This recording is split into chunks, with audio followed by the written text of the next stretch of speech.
Hello, Columbia. How are you doing? This is Corey. Chris is here. Cam, I believe, is on his way, hopefully. This is The Principal. Our number, if you'd like to call in, is 803-799-8255. That's 803-799-8255. So, Chris, I think today what we were going to talk about was the whole Draw Muhammad contest that led to some sort of a shooting, I believe, right? Yeah. Well, I guess I was talking to you guys this week, and you said you wanted to argue with me about this. So.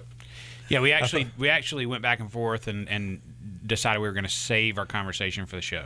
So I don't think Chris knows how I feel about it. Well, if you were disagreeing with me, you must have been the opposite of what I was. I don't know. No, I wasn't disagreeing. I just wasn't. I hadn't really thought about it enough at that point in time. Well, so what is your take on it? All right. So, do we need to cover what happened for the audience? Yeah, go ahead. Go for it. Or you want me to? Just there's this woman and man and woman duo that has these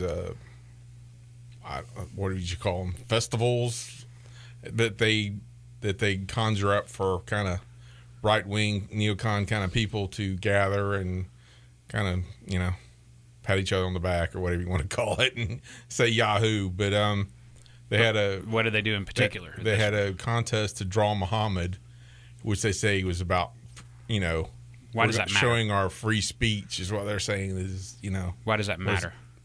What does what matter? Drawing Muhammad? Yeah. I have no idea. No, I mean, come on. Well, I mean, this, there's supposedly over in Europe, a couple people drew cartoons and they were threatened and then had a shooting over there and, So the religion of Islam has a thing about not drawing pictures of Muhammad? Actually not. Okay. Actually, it's just something contrived that supposedly a handful of extremists say that it's just insulting. It's a bad thing. Yeah. Okay. It has nothing to do. There's nothing in any kind of in the Quran or anything about that, about drawing pictures or anything. It's just made up. So what happened at this Draw Muhammad? I don't know what art exhibit thing they had going on. A couple guys showed up. That one of them was supposedly on the CIA list, and supposedly they had AR-15s or something. And there was this cop there that just had a pistol, and somehow he took them out. And anyway, did he shoot anyone? Yeah, he killed. That's why I say he took the two out. The two men out. No. The two men that showed up that were supposedly Islamic extremists. Shot one cop in the leg, I think. Okay. But then the cop, they shot him, and we're all great. And he probably from 500 yards probably shot him with a .22 pistol. Or down with the terrorists. Kind of, right? some fantastic story. I don't know. So you think that they should or should not have been doing this Draw Muhammad contest? Well, my point is, why do people just fall for such ridiculous things? Of which people? The people that attend these things and the people that support this stuff that think it's actually about free speech. I mean, is there somebody stopping them from drawing a picture? I mean, it's just ridiculous that, it's obvious that it's provocation. Right. You think it's antagonistic? It's antagonistic, and it's just to make money. I mean, it's just to get these, right. Bring back the government, or, bring our government back, or whatever kind of yahoos waving flags to attend and talk about how much they hate Muslims. And can I say the word on the air that we use for that? Can I say I that? have no idea what. You get ready with the button not. Over there. We call them flaggots. Oh yeah, you can call them that. Yeah. The people that worship a piece of cloth kind of thing, and it stands for freedom. Well, it stands for the government, actually, federal government. But maybe it's time to adopt a new symbol if you want a symbol of freedom. But anyway, all right. So not to derail it, but all right. So you think that it's antagonistic, right? Therefore, what? Well, just the point that people think it's about free speech, and it's not. Is about it not? It's not about free speech. No, it's not about free speech. How is it about free speech? Because they're extra. Well, I mean, everything we do is one of the things that people say about free speech is the speech that needs to be protected most is the speech that is most offensive. Yeah, but those same people aren't out burning flags in front of veterans, to make sure their speech isn't right. So it's not about speech; it's about antagonizing Muslims and pretending like it's about just nationalistic fervor of being part of that. And it's a lot about self-image. I'm a tough guy. I'm a Marine, or I'm a Marine-minded person. I'm a Christian. That's the really my main point. These are the same people that call themselves Christians. Right.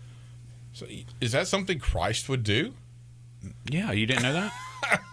He drew pictures of Muhammad whenever he was preaching. They have festivals to make fun of people. Didn't they just unearth a rock somewhere in Jerusalem where it was an image of Muhammad that Christ had carved? Right, exactly. Yeah. It's just ridiculous. I mean, and I tried to talk to a few people about it, and they just went just nuts about it. What kind of people, though? Like YouTube, idiots on YouTube comments, but they couldn't even reason with it. I mean, it's all about free speech, and if this is real, all these extremists are real and all coming after us and all. I was like, there's millions and millions of Muslims in this country. Mm-hmm. Do you hear of one person attacking anybody about anything? But these guys did. Yeah, right. And it just happens that this happened at this place, right? Where they already had armed guards. And the CIA knew about them and didn't do anything about them. And I'm supposed to believe that that's just coincidence. It's all coincidence. I honestly think that the best case scenario is that they knew what was going to happen and they looked the other way. I even saw an article recently that Anonymous, the hacker group, had sent a message to whatever that city that was. Was it Galveston? Oh, no, it wasn't Galveston, but that's all right. Whatever city in Texas it was, sent a message to their on Twitter about that there was something being planned against them, and that the police department there, we just didn't see that. You didn't see that, so nobody monitors your Twitter account, really? I'm supposed to believe. So I think that, personally, I think that it was all. The best case scenario is that they knew it was going to happen and they looked the other way and let it happen, because the more types of things that happen like this, the more they can justify things like renewing the Patriot Act and whatnot. Almost all the CIA, all the things that terrorists are solved or stopped, or anything. It's all CIA. The FBI, actually, yeah. FBI, CIA. They're all involved in setting people up, and there's books written on it, and there's facts everywhere about it. There was, the 6 guys in Miami, they were set up. The guy in New York, they found a bomb in Times Square in his vehicle or whatever it was. Yeah, and there was a kid here in South Carolina a couple of weeks ago, and they're like, he was going to go join ISIS, and they found something on his computer where he had talked to somebody, and like, really? You mean the CIA created ISIS? The CIA created organization known as ISIS. Yeah, that's what I told people too. It's like, who do you think funds these people? Where do these people come from? Right. And now you act like it's like you can't connect dots in your head. They need an enemy. It's ridiculous. So, all right. So you believe it's antagonistic speech, and therefore they should not have done it? No, I think it's just silly. Right. And it's silly, and it's unchristian. Well, so we're supposed to be a Christian country. You and I agree on that. So these people that are going there think they're Christians. Mm-hmm. They think they're making some bold statement that they're thinking. Yeah, and it's some. And my main question is, what is their objective? Right. What are you trying to accomplish by this? Antagonize Muslims. Right. So how is that solving anything? So, all right. Well, then I guess what we need to talk about when we come back is the flag burning, and if those people are being antagonistic. There you go. All right, Columbia, you're listening to The Principal on 95.9 The Point. Tune in shortly.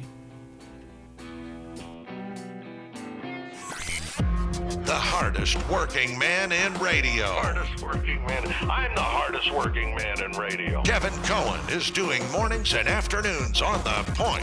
Since 1989, The Office Place has been the Midland's premier destination for new and pre-owned office furniture. The Office Place is a full-service dealership, providing layout, design, installation, and service after the sale. So, if you're in the market for office furniture, look them up at officeplace.net. Give them a call at 803-799-3375 or head over to 301C Greystone Boulevard here in Columbia, South Carolina. A message from DAV to all returning veterans. Thank you. Thank you for doing your duty. Thank you for doing our bidding. Thank you for stepping up and not backing down. Thank you for putting your future on hold to put our enemies on notice. Thank you for putting your buddies' lives ahead of your own. Thank you for putting yourself in harm's way. Thank you for defending our freedom, for displaying your honor, for being a hero, even though you don't want to be called one. For all this and more, DAV thanks you, and we're here to help you. Expert DAV advisors will make sure you get the health, disability, and financial benefits you were promised and earned. If you're a veteran who's coming home, visit DAV.org for free help. And again, thank you. Blue is my favorite color. What's yours? What's yours? Red is my favorite color. What's yours? What's yours? Well, yeller's sweller for this little feller. And me, I'm keen on green. So what's your favorite color? Tell us, please. Kids will spend 20 minutes listening to songs like this. What's your favorite color? Tell us, please. What's your favorite color? What's your favorite color? What's your favorite color? What's your favorite? How about 2 minutes to brush their teeth? Brushing for 2 minutes now can save your child from severe tooth pain later. For fun 2-minute videos to watch while brushing, visit 2min2x.org. 2 minutes twice a day. They have the time. A message from the Partnership for Healthy Mouths, Healthy Lives and the Ad Council. Answering the call. Running in when everything you feel says run out. Pushing yourself beyond your known limits to help. Living to tell the story. As a kid, you dreamed of being a firefighter one day. Now, the opportunity is yours. Answer the sound of sirens and live your dream. Become a part of a team, a family. Visit scvolunteerfire.org to find out more. Columbia's local talk radio experience. This is The Point. 95.9 FM and 1470 AM. Is it true you do all your own stunts? I do my Let's just cut the music. Okay, we have some technical difficulties, guys. We're back. You're listening to The Principle on 95.9 FM, 1470 AM. We're talking about the Draw Muhammad contest. Who are you? And this is Cam. He made it. I may or may not have been a little late today. We're talking about Draw Muhammad, whether or not it's antagonistic. Chris, you say it's antagonistic, or I think you used the word provoking. I was listening earlier. Yeah. Okay. So what about flag stomping? Should people be doing that? Sure, same thing. So you don't think that people should be doing that? I don't think it. Again, what's it supposed to accomplish? Antagonizing flaggets? Yeah, but and what does that accomplish? Watching people spin themselves into a hole in the ground is kind of fun. I understand the enjoyment. It's almost like a science experiment that you burn a flag and you watch these people's brains kind of melt and you see their eyes light up and they get this anger. It's really strange and weird. And that does make it kind of entertaining. But I hate the government, but I love that flag. I think that it's wrong. I mean, because if you want to gain something, you have to win people over. If Ron Paul would have stood up on stages and burned flags and screamed about neocons and burning flags, he didn't win the election though. I'm not talking about winning an election. I'm talking about winning over minds of people to understand. He didn't win over enough to win the election. He won over a lot of minds. He's changed the United States. Corey, do you think Ron Paul would have done better if he had burned flags at the No, I don't think he would have done better. Debates and stuff? I'm just saying. He just said, "This is my point right here," and lit a flag on fire. Yes, this is my point. In conclusion, where's my bic? Whoosh. He would have lasted 1 minute then. Yeah, no, I'm not saying he should have been doing that, but I'm just saying, it's all relative. I mean, he won a lot of people over doing what he did, but maybe these people are winning people over. I don't know. These people that are stomping flags are winning people over into saying, you know what, the flag really does stand for the federal government, and I don't care for the federal government, so therefore, it's childish. I'm not going to do it. There's no kind of philosophical anything in there. If somebody, give me a minute. All right, I mean, it's just it's idiot. Okay. So how about open carrying firearms? Well, it's the same thing. I think people that, I mean, just because you can carry doesn't mean you should throw AR-15s on your back. And yeah, see, I completely disagree with that. I completely, wholeheartedly disagree with that, because if you don't exercise that right, then society becomes desensitized. I mean, society becomes overly sensitized to someone open carry. But there's a difference. I saw a video today of a woman claimed that a white guy was racist because he was open carrying in public. Yeah, but there's so that's the kind of stuff you get when you don't exercise your rights. But there's a difference in carrying a defensive weapon and carrying an M16 through Kmart. So M16 is not a defensive weapon. It's overkill. So who gets to decide what's overkill? Nobody gets to decide. I'm saying it's antagonistic. You're trying to provoke something. So You're if trying I carry a deer rifle, is that going to be better? Why do you need a deer rifle in the store? Did you just say that? Did you just say that for real? Yeah. Why do I need it? Because I can, because I want to, because it's my daggum deer rifle. I mean, what do you mean? I'm not saying you can't do it. I'm just saying, why would you want to? Except the property owner. I'm not saying anything about laws or not doing it. I'm saying why. Maybe I'm going deer hunting. Well, that's fine. But these people aren't doing that. These people are doing it just. So what? Who are you to say that they can't do it? I'm not saying anything. I'm just saying that if you're trying to win people over, you don't do things to antagonize people. See, I'm not trying to win people over by carrying an AR-15 across my back. I'm exercising my right to bear arms in public. Well, that's because fine. If I don't, then people are going to think that anytime someone does, that they're doing something wrong. Then why are you pissed off about militarized police? Well, because they have a monopoly on the use of force, the initiation of force and violence against people. Who are you to say how big a gun they should have? I don't. I'm not talking about how big a gun they should have. I don't think they should exist. You're talking about they shouldn't have these big armament trucks. They have a monopoly on the initiation of force and violence against innocent people. I don't have that monopoly privilege. I do not have that. So me carrying a firearm, a AR-15 across my back is not the same as a cop carrying it across their back, because they can use it with impunity and I can't. I'm still liable for my actions. They're not. That's the difference. Now, to say that I'm being antagonistic because I carry a AR-15 instead of a 38 or 45 or whatever. Yeah, that's insanity. So now you're getting into the area of, well, you can only carry certain firearms. No, I'm not saying a right to do anything. I'm just saying the what it looks like. Right, but in this day and age, when people have become overly sensitized to anyone carrying any firearm, now is the time to make the statement. Now is the time to be in people's face about it and exercise. Well, I think carrying a 38 on your side and somebody saying something about it looks totally ridiculous to everybody. But if you're carrying an M60 into a store, so if I carry there's no reason to do that. So then now we just need to figure out where your line is.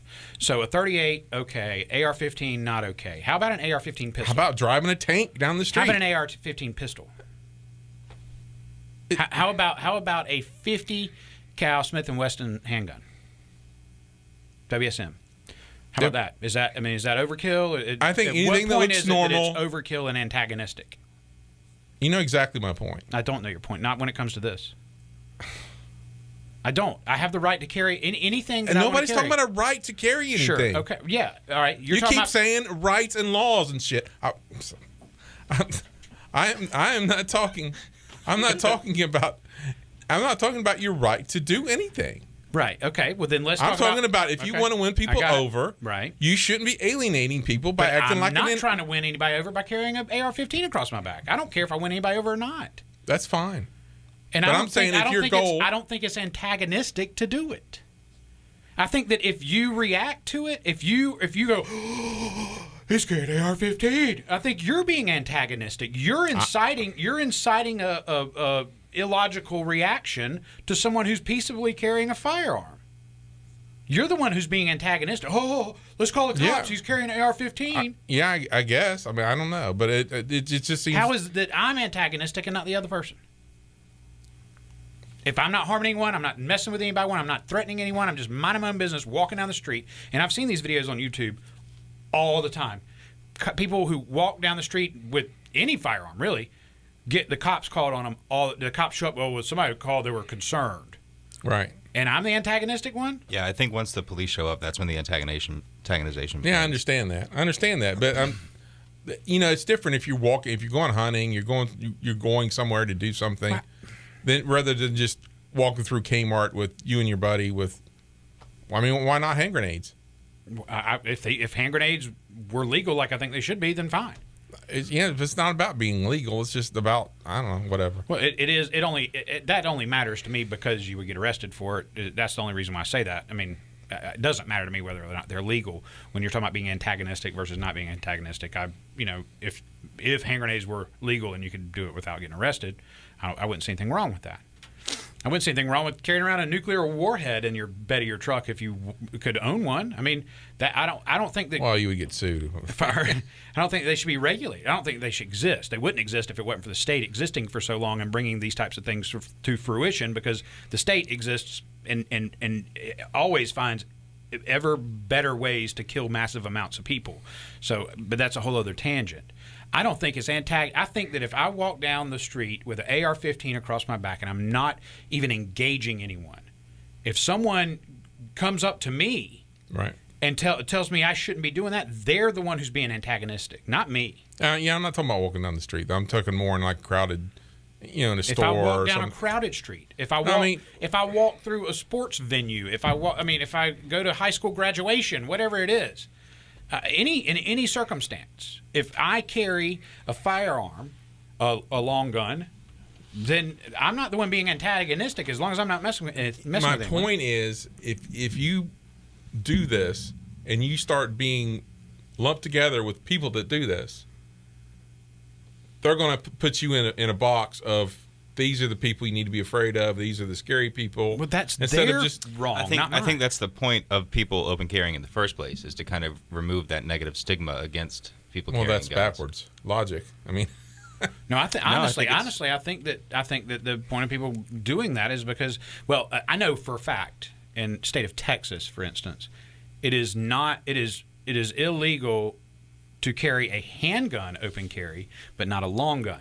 And that's the reason why you see a lot of people carrying ARs or deer rifles. That makes no sense whatsoever. I agree. But that's one of the reasons you see a lot of people carrying long guns in those situations. I think that, personally, if in Texas, for instance, it was not illegal to open carry a handgun, you would see more of that and less of the long gun carry. And I've seen it in certain states where you can carry a black powder gun instead of a cartridge fired. So they're huge. Yeah, exactly. There's something called a Glock sock that you can buy, and it's just this little like neoprene sleeve that fits over the Glock or your pistol, whatever it is, and you can put it in this sock and then put it in your holster and carry it on your hip, and then it becomes legal. Yeah, because you can't see the outline. Because you can't actually see it. Yeah, and there's actually a picture of a pistol printed on the side of it. Right. And it's just so crazy. It is. That's what happens, though. That's what happens when you have these ridiculous laws. Right. But I don't think it's antagonistic to carry a firearm down the I just think we should be out talking to people and trying to win people over by, debates of law and people to understand what freedom is about. Right. Not just going around and doing acts that on just the act itself makes no sense. Like the Muhammad thing and burning flags in people's faces, and that just riles up anger. That's all about anger and divisiveness. It's not about bringing people together. Well, then we have to figure out where the line is, because personally, I would be inclined to agree with you on the Draw Muhammad thing, and I would be inclined to agree with you on the flag stomping and burning thing. Right. But I would not agree with you at all when it comes to carrying a firearm. I don't think that's an antagonistic act. So I don't know if antagonistic is a good word as far as alienating. I think it's just. You have some. Go ahead. Oh, well, we're going to a commercial. All right. All right, guys, you're listening to The Principle on 95.9. The number, if you want to call in and join this discussion, it's getting pretty heated, is 803-799-8255. Give us a call.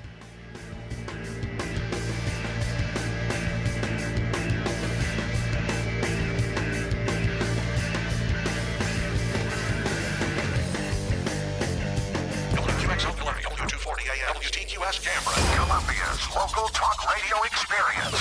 The Point, 95.9 FM, 1470 AM. 1490 AM Orangeburg. What's left of Tropical Storm Anna is now raining itself out over the Carolinas. We've seen some minor flooding, drivers navigating through up to 2 feet of water on low-lying roads and parking lots, and we could see even more as the slow-moving system pours more rain over drenched areas. ABC's Bazi Kanani in Wilmington, North Carolina.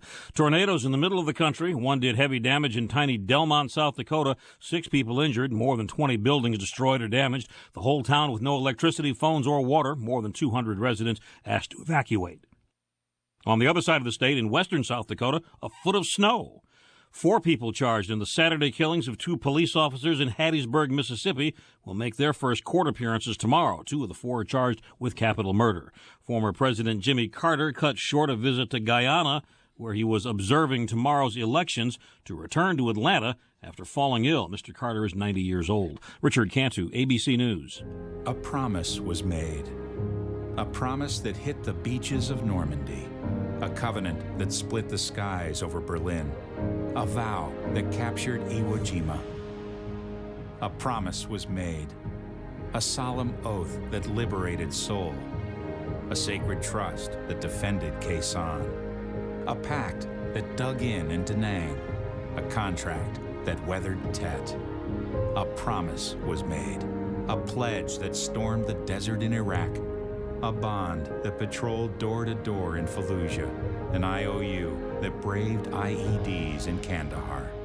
A promise was made to America's veterans. A promise we all must keep. DAV fights for all veterans and their families so they get the health care, financial benefits, and support they earned. If you're a veteran who needs help or you'd like to help us keep the promise, visit DAV.org. Confessions of a Potentially Perfect Parent, brought to you by AdoptUsKids.org. I might look like an adult, like a person who could possibly be a parent, but I have no idea how to talk like one. And everyone knows that if you want to be a parent, you have to sound good when you say things like, "Don't make me turn this car around," or "because I said so," or "Don't make me come back there." I don't even really know what those things mean, but I know that I actually believed my parents when they said them to me. How did they manage to sound so convincing? Here we go. "Don't make me come back there." Oh, no, that's not tough enough at all. Kids can sense weakness. "Don't make me come back there." Ooh, yeah, that's better. In fact, that kind of sounded like my dad. Weird. You don't have to be perfect to be a perfect parent. There are thousands of teens in foster care who would love to listen to you practice your dad voice. Call 1-888-200-4005 or visit AdoptUsKids.org for more information. This message brought to you by the U.S. Department of Health and Human Services, Adopt Us Kids, and the Ad Council. When I served in Iraq and Afghanistan, my buddies and I would do anything for each other. That's important whether you're in a firefight or fighting to regain your life. When I came home injured, there are people I can count on, like DAV. DAV, Disabled American Veterans, stands behind America's veterans to make their transition back home easier with free services and help getting the benefits they've earned. Help us fulfill the promise to our men and women who served. Go to DAV.org to learn more. This is The Point. 95.9 FM and 1470 AM.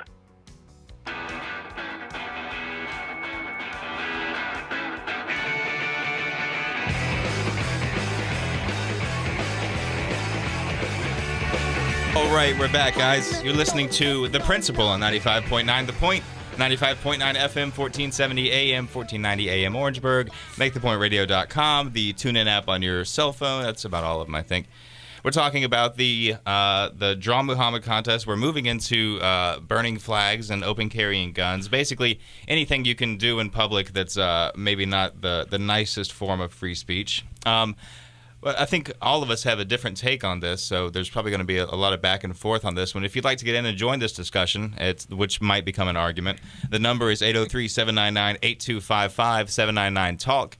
So, Corey, where do you want to pick back up? I think it's late enough in the day you can stop paying attention to your mother and start paying attention to the radio show. Happy Mother's Day, everyone. Oh, and if my mom is listening, hey, Mom, love you. Yeah, if my mom doesn't listen, but if she was, I would tell her Happy Mother's Day. All right. So, you want to go back to...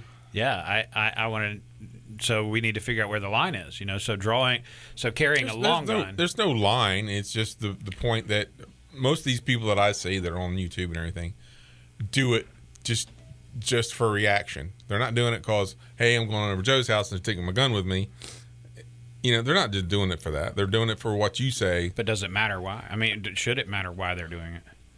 No, it doesn't matter. I'm just saying what the result is. That's all. I'm just saying by doing it, you're putting stereotypical things.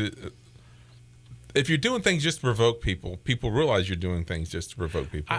But it depends on what you mean by provoke. So a lot of these people live in states where open carry is allowed and concealed carry is not, or in certain states where concealed carry can be overridden by municipalities, but open carry cannot. So I know like people who open carry in Philadelphia and things like that, they're saying, well, if you tell me I can't concealed carry, then I'm going to open carry. And then that becomes a problem because, well, the cops, well, you're just antagonizing. No, actually, leave me the heck alone. I'm not breaking a law. Leave me alone. But then the cops show up, and we just need to make sure you're not up to anything bad. Well, now, wait a minute. You're the cops are the ones being antagonistic in that case because the guy's not harming anyone. Right, yeah. And I'm not really talking about it. I'm just talking about, when it's just showboating, basically, is what I'm talking about. I'm not talking about people carrying guns because they want to carry a gun to protect themselves or anything else. I'm just saying, sometimes I think. But how do you know that they're showboating instead of carrying a gun to protect themselves? I don't know. Well, that's my point. This wasn't really where I was going with this, but I mean, but that's where it led us. And while I would, like I said, I would tend to agree with you on the Draw Muhammad thing, and I would tend to agree. Although I'm in favor of, I believe that burning a flag or stomping on a flag is free speech. I would tend to agree with you in that case because, and here's why. Burning a flag does not accomplish anything else. Except making somebody mad. It doesn't give you any warmth. It doesn't. Well, not enough to really make it worthwhile. Drawing a picture of Muhammad doesn't accomplish anything else. Carrying a firearm, whether it be a long gun or a short gun or an in-between gun or a stun gun or what, carrying a firearm does accomplish something. It is an act of having yourself in a position to defend yourself. So, because there is a greater reason for it, you are accomplishing something, whether you're being antagonistic or not. Right. I don't see that as being, and I don't think that you can rightfully label it antagonistic. Whereas I would agree with you on the Draw Muhammad and the flag burning, and I'm sure there's other things that I could think of that aren't coming to mind, that they don't really accomplish anything else. They are only for the purpose of antagonizing. Right. So that would be where I would draw the line. Well, some of them sometimes carry signs and, just make a parade out of having a gun. But, Yeah, no, I wouldn't. Listen, I would be, if you're walking down the street with AR-15 across your back carrying a sign that says, "Look at me, I'm open carrying," or whatever, right. I don't agree with that. But if you're walking down the street with AR-15 across your back, hey, listen, leave the man alone, woman alone, unless they're messing with somebody. Yeah, I agree. I'm just saying, I'm looking at this as us trying to forward a message to people is my whole point. When and also is somebody that the way you should treat your neighbor, because I mean these are people that call themselves Christians, and you shouldn't be trying to anger your neighbor. I mean, there's no way you're going to win somebody over when you're treating them or talking bad about their sole beliefs, as in the Muslim thing. I mean, so what do you think, Cam? About which part? Pick apart. Okay. I'll start with the Draw Muhammad and the flag burning / stomping, whatever it is. Both. I don't like the word antagonizing. I feel like if you're antagonizing someone, it can warrant defense against you from that person. Or provoking someone. I think shoving someone or sticking your finger in someone's face is provoking, but I don't think that drawing a picture of Muhammad or burning a flag is provoking. You don't think burning a flag in front of veterans is the same as poking your finger in their face? No, I don't. Okay. Because poking your finger in someone's face or shoving them is... All right, now you're talking about touching them. Right. Well, a finger and a flag, we don't what's have the to difference? actually touch them. But to wave your finger in someone's face or to stick your chest out and yell in their faces, that's if you're trying to start a fight. That's what you do when you're trying to start a fight with someone. I do, because that's actually trying to start a fight. Whereas, what are you trying to accomplish burning a flag in front of a bunch of veterans? Most people are trying to make a political statement. What are you trying to accomplish? I've never burned a flag. I don't know. Well, you're defending it. What would the person doing it be trying to accomplish if they're not they would trying be, to provoke? Burning an American flag anywhere in public is going to attract attention. So, Yes. and they're probably going to have signs there and things like that for whatever message they're trying to accomplish. Maybe they're just trying to make a general statement against the state. Right. Okay. Maybe they're just saying. Maybe. So you think that's going to win people over? I don't know that they're trying to win people over. Yeah, I mean, I don't know. I don't know if they're trying to get anybody on their side, but they're obviously frustrated and trying to get their voices out. So yeah, maybe they don't feel like they can get attention to their cause or their voice any other way. Well, then that's just sad. Then their cause must not be worth much. Really? Yeah. If you can't, you can't reason somebody into siding with you, people. But you're taking for granted that. And people you think actually, burning a flag is going to help? You're taking for granted that people actually listen to reason. Yeah, most people don't listen. Well, to they're reason. going to listen to burning flag. People only listen to emotion. Right. You burned a flag. Oh, well, now I see your point. No, I'm talking about how people don't listen to reason in our day and age. They always resort to emotion. Exactly, that's my point. You're resorting to emotional tactics instead of. So burning a flag is an emotional thing. Burning a flag is going to make national news. Yeah, it has made national news over and over and over and over again. Yeah. Right. So is drawing Muhammad. Right. And what does that do? It alienates millions and millions of American Muslims. It alienates people who are going to be alienated against your cause anyway. Yeah, anyone following mainstream media in the first place isn't. You're not going to reach those people anyway. If you're talking about freedom and laws, what does that have to do with? People don't connect that with burning a flag. But if you're talking about changing the law and how things work, and you're burning a flag at the same time, you don't see how that's divisive in your message? People don't listen to reason. You're changing the subject. I'm not trying to change the subject. I'm answering what you're saying. You're assuming that first of all, you've been a collectivist saying all people don't listen. You're assuming that people will listen to reason. If you just reason with them, they will listen to that. Well, you're being a collectivist. You're being a collectivist saying that everybody who burns a flag is being antagonistic. So don't go there with me. You're doing the same thing. You're collectivizing flag burners, and I would submit that every flag burner. I would submit that every flag burner has their own reason, whether it's one I agree with or not. They have their own reason for doing it. And so don't collectivize it. But it's the same. But it's just, you can use words to do something. Doing a physical action. If you can have a platform on which to convey those words. I mean, so many people don't. They don't have a platform. They don't have either the access or the ability to get their word out and get it listened to. You can't move into a more civil society if you keep acting like a caveman. That's what it all amounts to. Well, I would say that any society that worships a flag is a caveman society anyway. Exactly. So what? I mean, you can't move into a more civilized society if you have people that worship flags. I mean, if you have people that get upset whenever you burn a piece of cloth. But how did you get where you're at? You didn't do it because somebody burned a flag in your face and you said, "Oh, I see. Now I need to be a libertarian."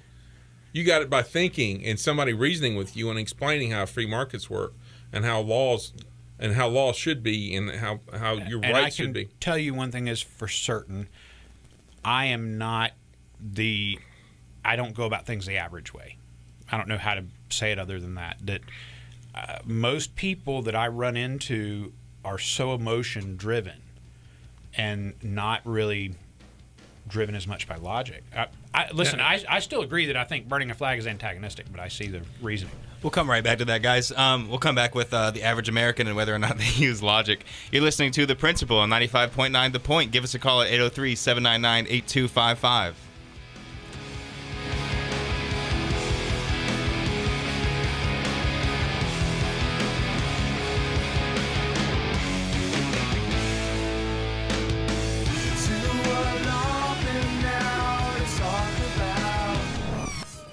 Columbia's FM talk station. What are you going to talk about? I don't know. What do you want to talk about? This is The Point, conveniently located at 95.9. Are you tired of commuting to a job that makes someone else rich? Working harder than ever, but getting nowhere?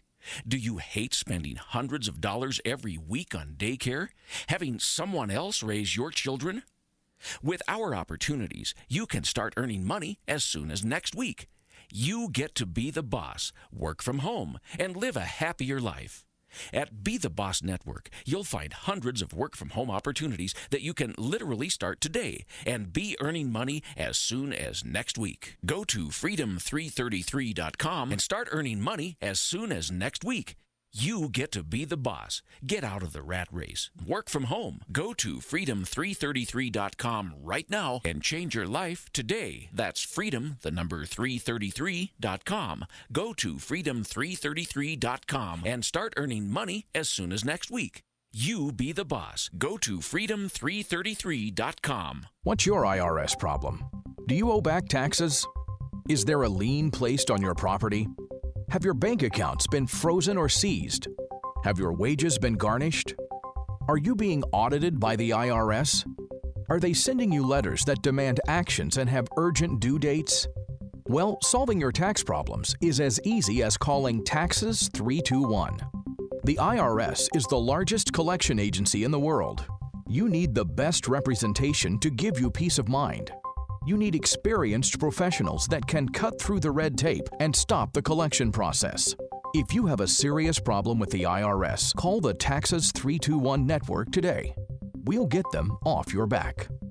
800-511-3026, 800-511-3026, 800-511-3026, 800-511-3026. This is a guided meditation on parenting. Take this time to breathe deeply and close your eyes. Right now, you're completely in control. Unlike the time you and your son played basketball and you attempted to slam dunk, or when you tried removing those raccoons from the basement. Concentrate on the soothing sound of my voice. Release the memory of when you wrestled with that beehive in your son's treehouse. Let go of the time you thought that skunk was a cat, or when you pulled into the garage with your son's bike on top of the car. Deep breaths. Deep breaths. You don't have to be perfect to be a perfect parent. There are thousands of teens in foster care who don't need perfection. They need you. For more information on how you can adopt, visit adoptuskids.org. A public service announcement from the U.S. Department of Health and Human Services, Adopt U.S. Kids, and the Ad Council.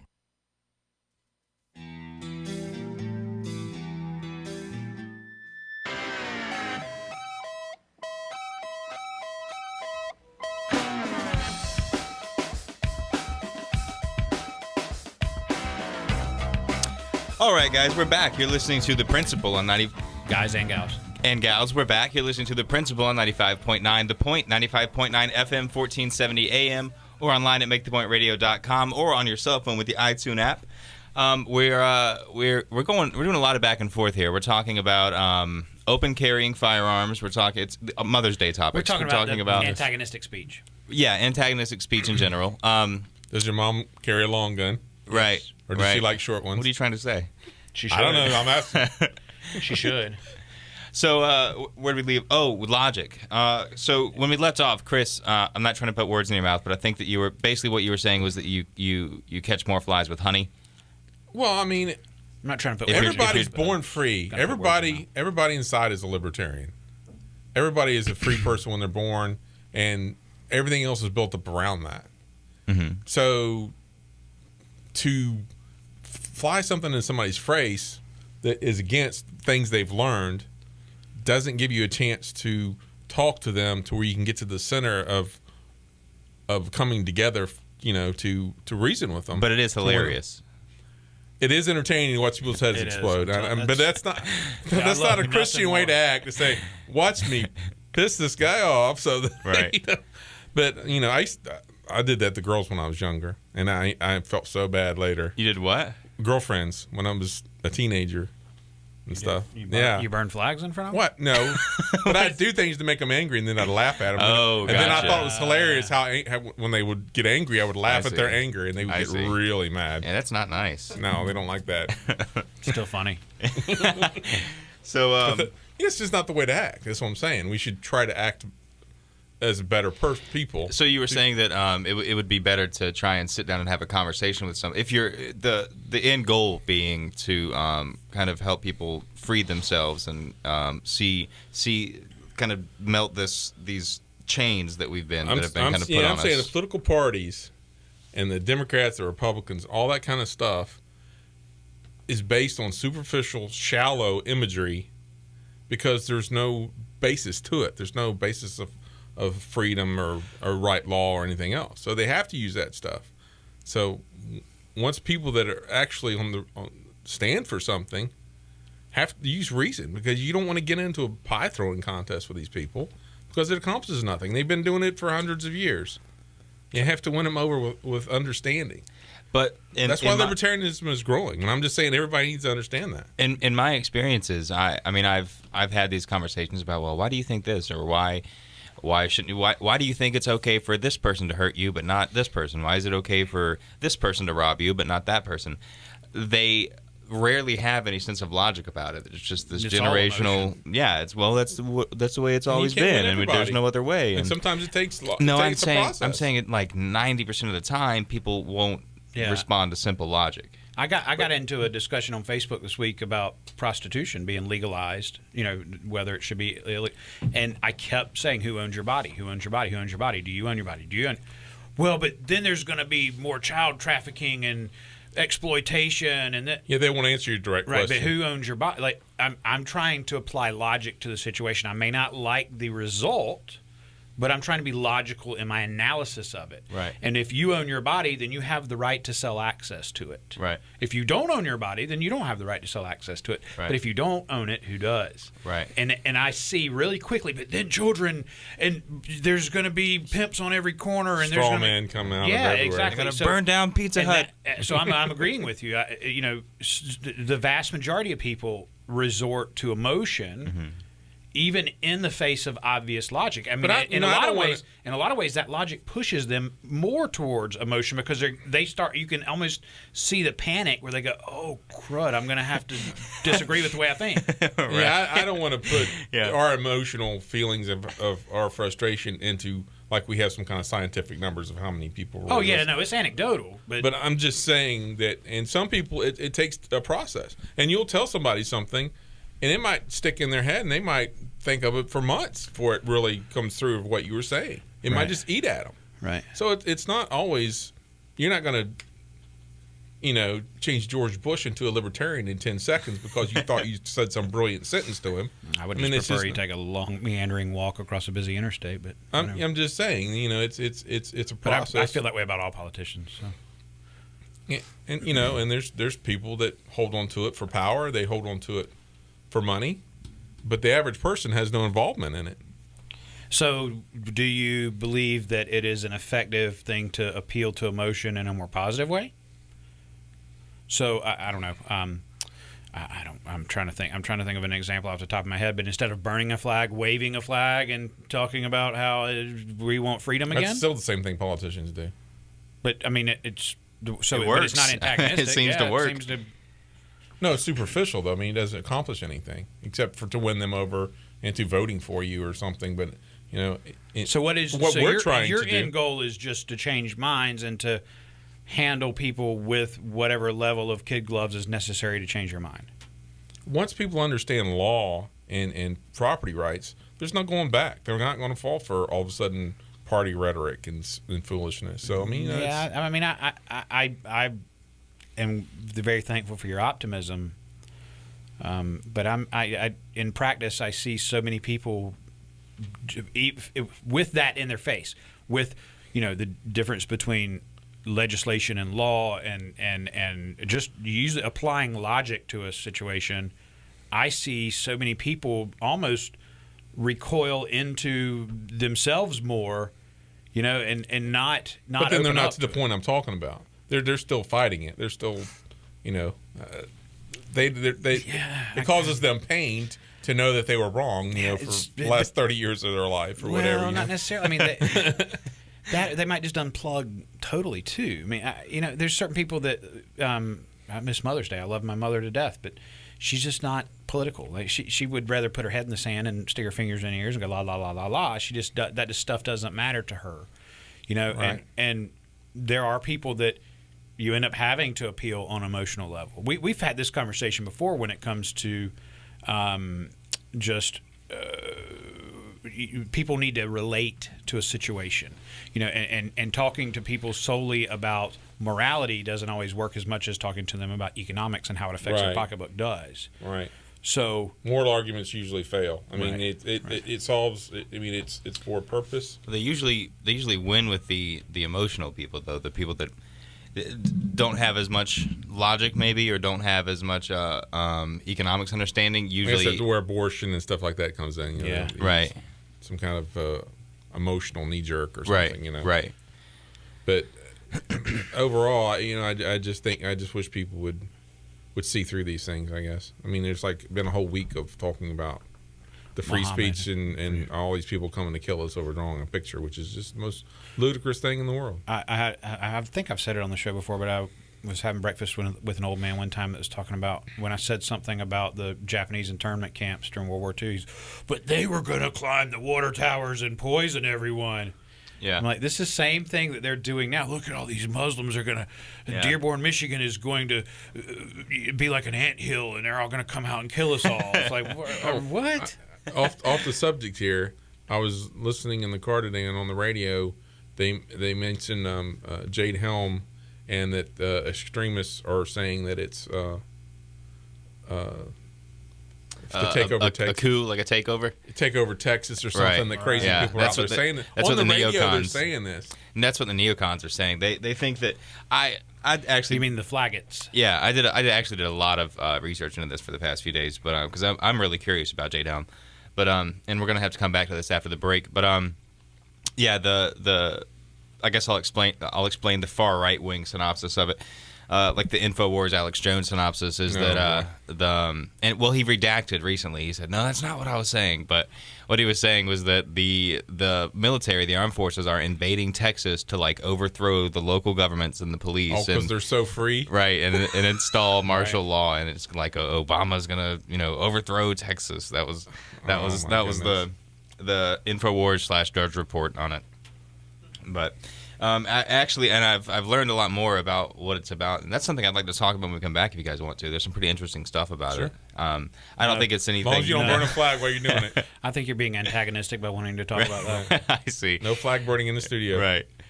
All right, guys. Well, you're listening to The Principle on 95.9 The Point, 95.9 FM, 1470 AM. And if you want to join this discussion, you can give us a call at 803-799-8255. That's 799-8255. You can jump on this discussion. We'll be talking about Jade Helm, antagonizing speech, rights, law, etc., etc. Give us a call. Emotion versus reason. Emotion versus logic, yeah.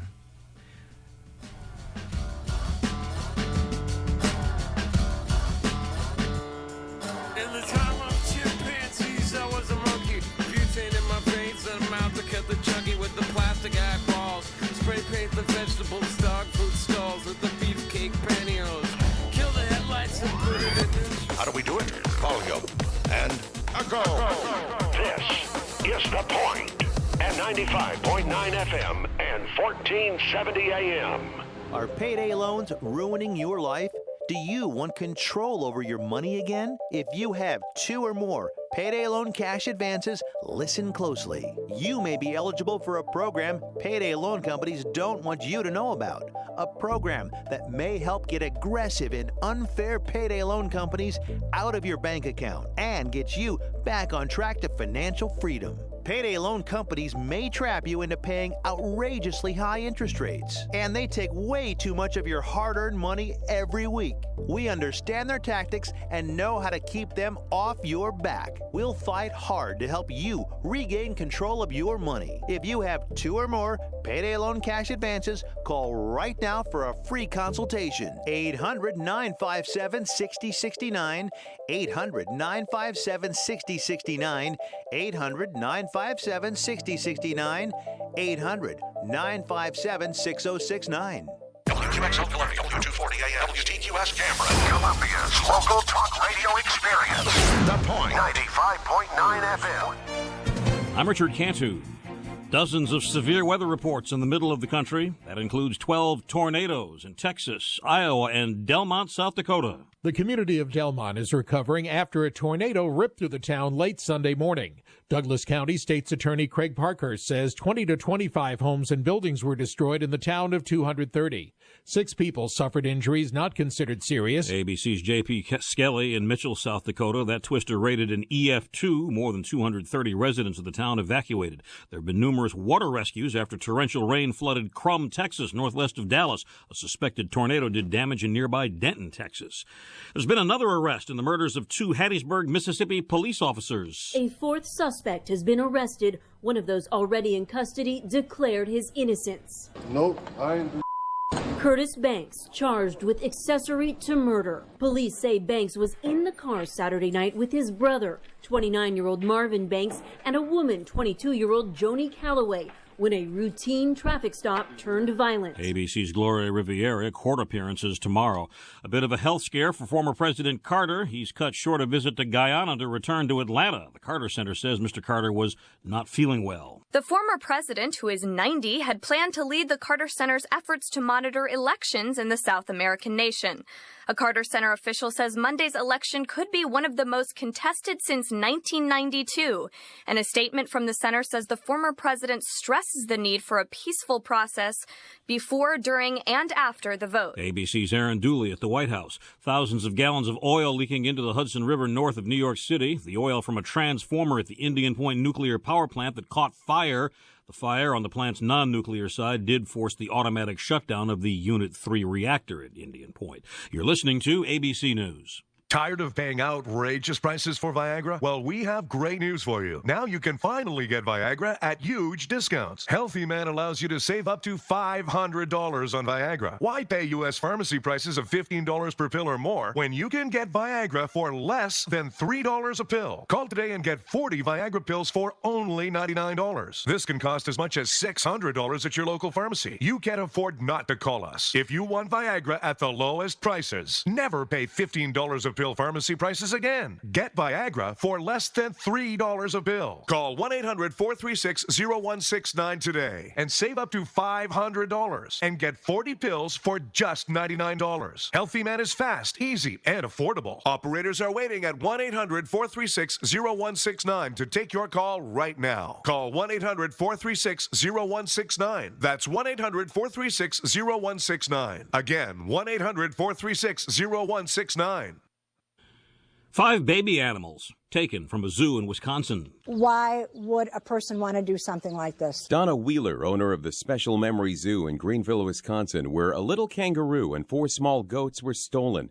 Animal caretaker Gretchen Crow says they clearly didn't escape by themselves. Somebody had to have taken them because there's no way that they can get out of the building. Like any baby, these animals have special needs as they're very young and still developing, so their return is not only hoped for, but it may be necessary for them to survive. If you would just bring them back, we just want the babies back. The owner's saying no questions will be asked. Dave Packer, ABC News. Seems the phone scamsters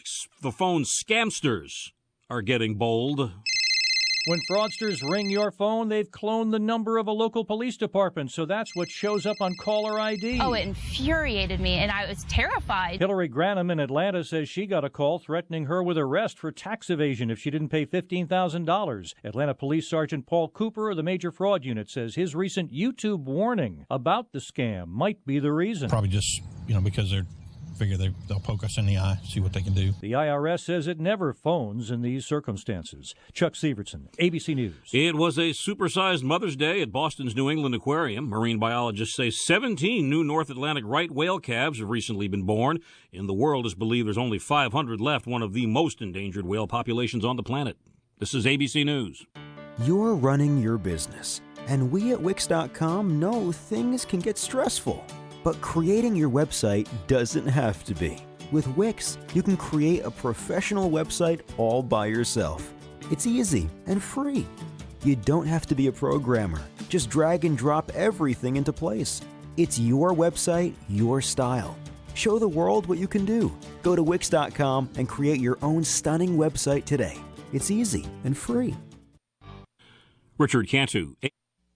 How's it going? I'm having a stroke. Are you going to shake my hand? I'm having a stroke. Wow, you're not even moving your arm. I'm having a stroke. When someone is having a stroke, they may not be able to say it with words, but their body language will tell you loud and clear. Look for FAST. F, face drooping. A, arm weakness. S, speech difficulty. T, time to call 911 immediately. Know the sudden signs. Spot a stroke fast. Visit strokeassociation.org. Brought to you by the American Stroke Association and the Ad Council. The Point, 95.9 FM, 1470 AM, and MakeThePointRadio.com.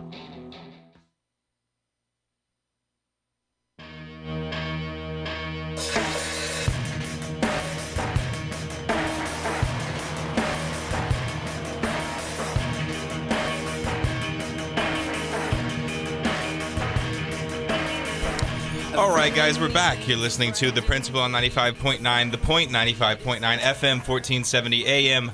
Also online at MakeThePointRadio.com or on your cell phone on the TuneIn app. We have been talking about antagonizing speech. Do you guys want to go on a little more with that? I thought you wanted to come back about Jade Helm. I do want to talk about Jade Helm, but I was wondering if there was anything else you guys wanted to say about antagonizing speech or... No, I think we're done. Okay, well, Jade Helm 15. Well, my point originally, before we do, I do have one thing. What's crinkling over there? Oh, the chips I stole from the cafeteria room or whatever. He believes in put those away. Rights, the property rights. I was told they're supposed to be thrown away. Is that antagonizing enough? No.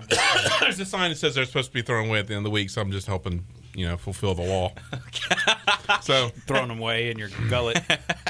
Anyway, I just want to say that, as Americans, I think we should be treating our neighbors as Americans. Well, as humans.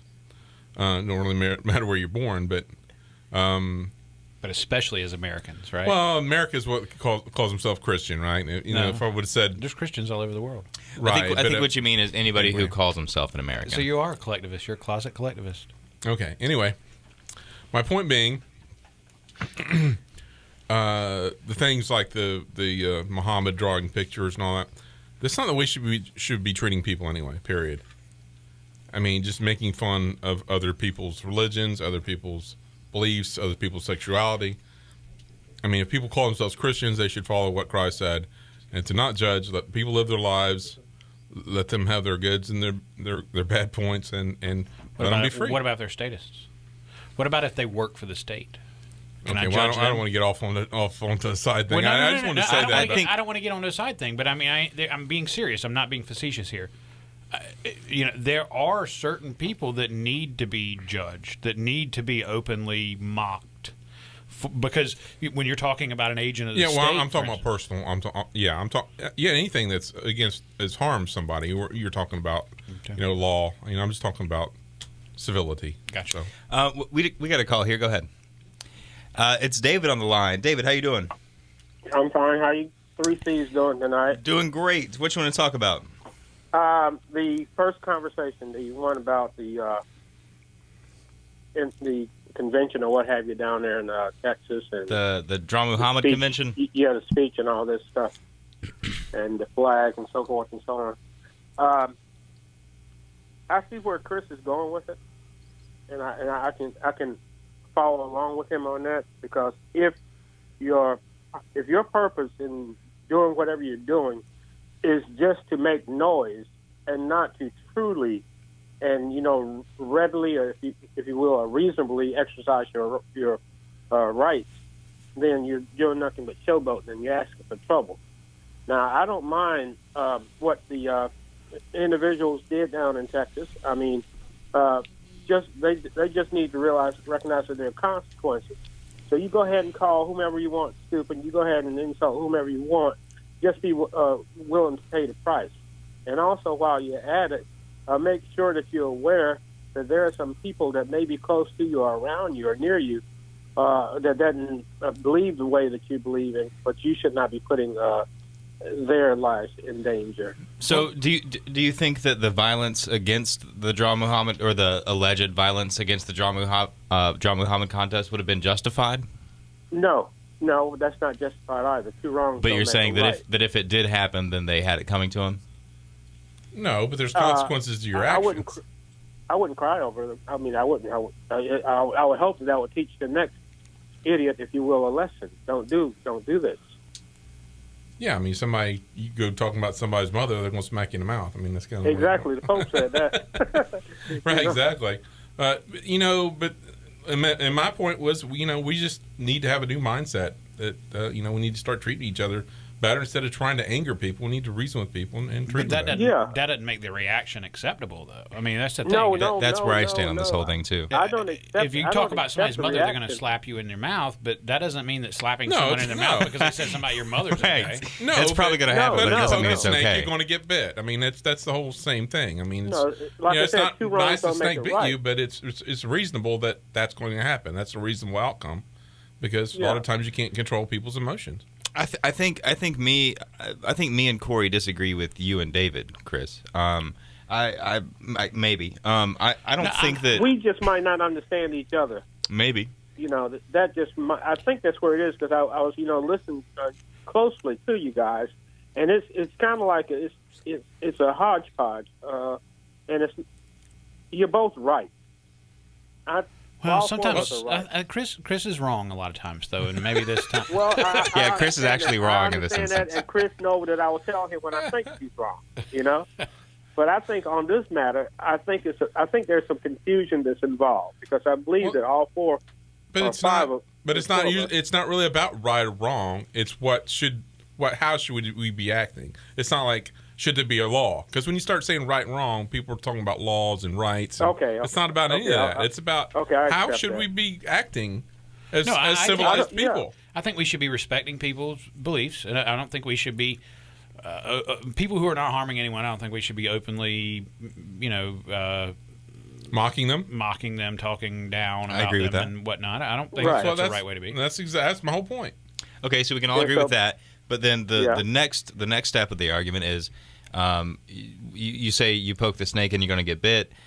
Right. I don't see what you're saying with that. It's like is it okay when somebody retaliates against you for speech? For speech? No, it's not okay. I'm not saying it's okay. He's just saying it's going to happen. It's just going to happen. That's just the way things are. Yeah, and you just need to be willing to pay the price because it's like they told you, these people, whomever they are. It's just like crying a victim all the time. Stop doing it. Well, then what's going to? I mean, that's it's almost like you're promoting terrorism. It's like saying that if somebody says they're going to kill you for drawing pictures, then you better not draw pictures. But instead of saying, hey, maybe you shouldn't say you're going to kill people for drawing pictures. Go ahead and draw your pictures. Just don't have a party announcing that this is a picture drawing moment or what party. And that's all bogus. I mean, I agree that this thing was just in bad taste and it was antagonizing. I wouldn't say provoking, but it was antagonizing. I just think that if you why are we telling the people not to draw pictures when we should be telling other people, hey, don't kill people who draw pictures? I didn't tell anybody not to draw pictures. That's what you're saying. No, it's not. Yeah. That's what you're missing. Yeah. I'm saying how should we be acting? I'm not telling anybody what they should do. I'm saying go ahead and draw your picture. I feel like wait a minute.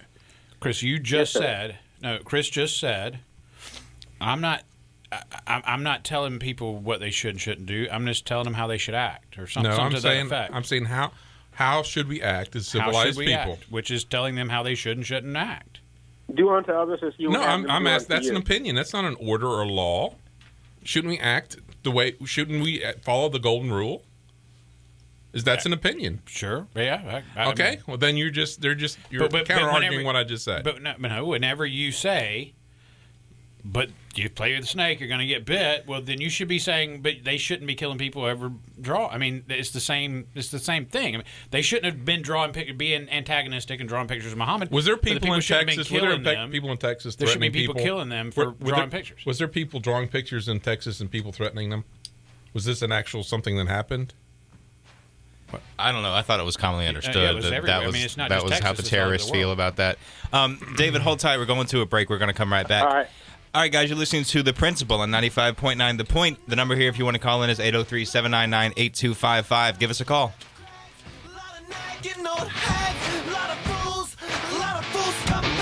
Oh, it's such a drag. What a chore. The hardest working man in radio. Hardest working man. I'm the hardest working man in radio. Kevin Cohen is doing mornings and afternoons on The Point. Since 1989, The Office Place has been the Midland's premier destination for new and pre-owned office furniture. The Office Place is a full-service dealership, providing layout, design, installation, and service after the sale. So, if you're in the market for office furniture, look them up at officeplace.net, give them a call at 803-799-3375, or head over to 301C Greystone Boulevard here in Columbia, South Carolina. A message from DAV to all returning veterans. Thank you. Thank you for doing your duty. Thank you for doing our bidding. Thank you for stepping up and not backing down. Thank you for putting your future on hold to put our enemies on notice. Thank you for putting your buddies' lives ahead of your own. Thank you for putting yourself in harm's way. Thank you for defending our freedom, for displaying your honor, for being a hero, even though you don't want to be called one. For all this and more, DAV thanks you, and we're here to help you. Expert DAV advisors will make sure you get the health, disability, and financial benefits you were promised and earned. If you're a veteran who's coming home, visit DAV.org for free help. And again, thank you. Doc, you gotta give it to me straight. All right. 'Cause I'm dying here. I mean, take a look at this letter from the IRS.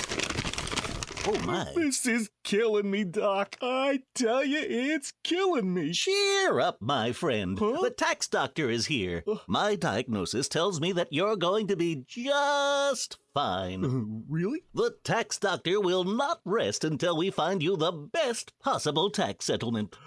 Really, Doc? Guaranteed. If the IRS claims you owe them $10,000 or more in business or personal back taxes, call a tax doctor right now. We could save you up to 75% if you qualify. Guaranteed or you pay nothing. Call right now for free details. 800-917-8611. 800-917-8611. 800-917-8611. That's 800-917-8611. This is a test to find out if you know it all when it comes to children. Name one of the leading killers of U.S. children age 1 to 13. What's the best way to protect children in a car crash? At what age and size should a child start using a booster seat? Don't assume you know it all when it comes to car seats for your child. Go to safercar.gov/the-right-seat and know for sure. Brought to you by the National Highway Traffic Safety Administration and the Ad Council. Columbia's local talk radio experience. This is The Point. 95.9 FM and 1470 AM. Get over it. Hey. Get over it. All right, ladies and gentlemen, we are back. You're listening to The Principle on 95.9 The Point. 95.9 FM, 1470 AM, or online at MakeThePointRadio.com, or on your cell phone with the TuneIn app. So we have a caller on hold, and before we get back into it, I'd like to just put my point clearly. What I'm saying is that I think it's unnecessary, or it's ill placed to criticize the people for drawing Muhammad when I think it's much more important to criticize people that want to kill people for drawing Muhammad. Oh, thank you, Mr. Fox News. That's my my opinion. So let's bring David back on. David, you're back on. You were here with me, and I criticize them both. Exactly. Because it's irresponsible. It's irresponsible on both ends of the spectrum. Because for one thing, I question if it even exists. Right. It doesn't belong. I do too. It's not in the religion, and it could easily be just a totally manufactured thing of people, the CIA sending letters to a newspaper and saying, "Hey, we're terrorists and we'll blow you up for drawing a picture." I mean, there's no evidence that this even exists to belong anything to do with religious people. Yeah, I think this lady, I think she's just seeking attention. Well, yeah, she's making money. And then on the flip side, these people are alienating millions and millions of Muslims based And they on don't something care. that they don't even know is a fact. And if Yeah, it is they a don't care fact, about that either. it has nothing to do with the American Muslims, and has nothing to do with 99% of the rest of the Muslims in the world, if it even exists at all. So to say that, yeah, killing anybody for any reason is wrong. So to point this out is just silly. So it's wrong to kill somebody for drawing a picture. Well, it's wrong to kill for any reason. So Yeah, No, it's not wrong to kill for self-defense. okay. No, but it's irresponsible. Like I said, both sides of this situation are acting irresponsibly. It's childish. It's just like I said. I really don't think it's real. And another thing, it's just a childish reaction to it. You know, if Americans are so tough, and they say, well, you know, when these people come to kill us, then we'll deal with them. You don't need to be instigating it. Hey, on this Jade Helm 15. Yeah. I don't even know where I am on that because I don't know how much of that's true. You know. Yeah. What do you think, Corey? I don't really care what the reason is behind it. I don't think it's right to be training soldiers on, for lack of a better way of putting it, civilian soil. I mean, if you on military bases is fine, but actually using the streets of America to whether there's something sinister about it or not, I just think it's wrong. I think that it can't be something good, but I think even if it is nothing bad about it, there's no intentions about it, it's not trying to desensitize us or whatever it is, I still think it's wrong to train. I think normalizing the feeling that it's just normal everyday life to have armored vehicles coming down your street is a bad precedent. Actually, the training itself is actually a lot creepier than that. It's a lot of it is crowd control stuff. There's a lot of it's Navy SEALs, MARSOCs, Green Berets. Like the Special Ops forces are in civilian clothes, driving civilian vehicles, dealing with civilian actors, and I'll get into more of that later. There, a lot of times in history, in American history, my concern with this is that a lot of terrorist attack, like the Boston bombing, 9/11, they've all coincided with or within quote unquote training exercises. So it just raises some red flags for me. Yeah. But David, we got two more callers on the line. We'll be talking about Jade Helm in a minute. Okay. Thanks, David. Right. Thank you, David. Thank you. Bye. All right, we have Woody on the line. Let's go to Woody. Woody, you're on the air. How you doing? Hey, listen, I want to debunk something that Chris just said a moment ago. Okay. All right. That the cartoons ain't interfering with none of the American Muslims. Ain't that what he said? I said that it. Yeah, that's what he said. I said it's not. I said it angers a bunch of people that has nothing to do with this. With the American Muslims, ain't that what you said? I believe you did say that, Chris. Okay, who was these Muslims that got shot over there? Wasn't they American Muslims? I have no idea what they were. That's what I'm talking about. Y'all say they're talking about something that y'all don't really know what y'all talking about. Look, there's tens of millions of Muslims in the United States. I understand that, and there's whatever millions of blacks. I think they were CIA operatives, actually. And Chinese and whites or whatever. Yeah, I really. Wait a minute. I don't think they were Muslim. I think they were CIA operatives. Yeah, is that what you think? Yeah, I do. That's worst case. The best case scenario is that the FBI incited them to do it. That's usually the situation. I'll tell you what, y'all guys are damn. Where do y'all want to live? If not the United States. I want to live right where I want to live on my justly acquired property. I want to live in a free country. All right, I got to go. All right. Thanks for the call, Woody. I'm too inebriated to talk right now because I don't know why. I can't talk.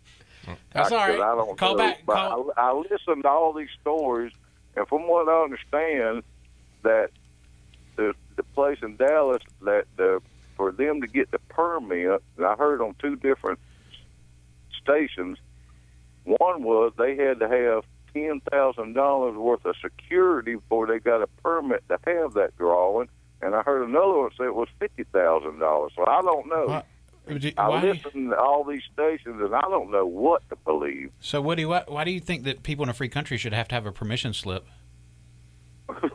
Yeah, well, that's another thing. Yeah, there too. you go.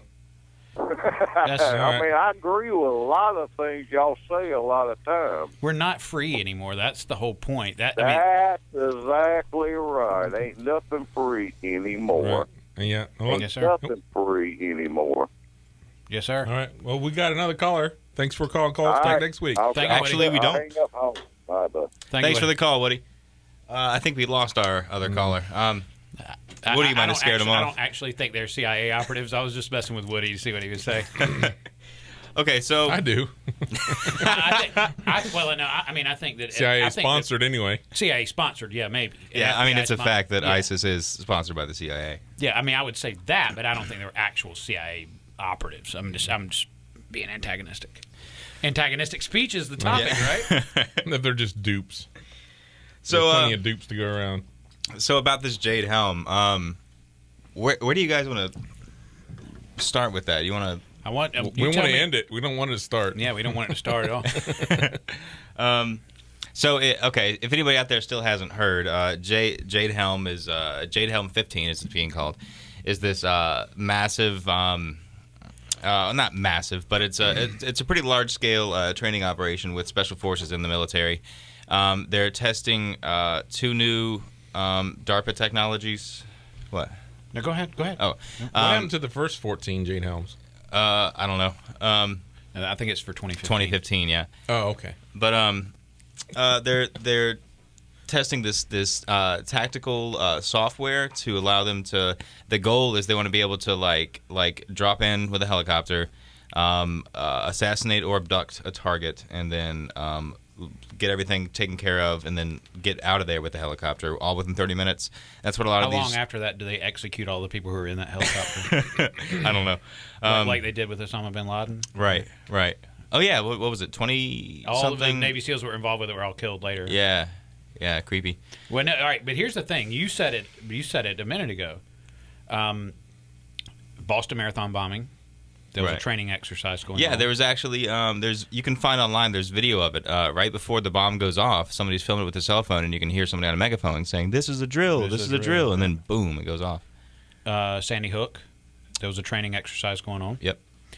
9/11. There was a training exercise going on. There's audio of the what are they called? The air traffic controllers talking to each other, and he's like, "Okay, we have a plane hijacked or whatever," and the guy says, "Wait, is this real life or training?" And he's like, "No, this is real life."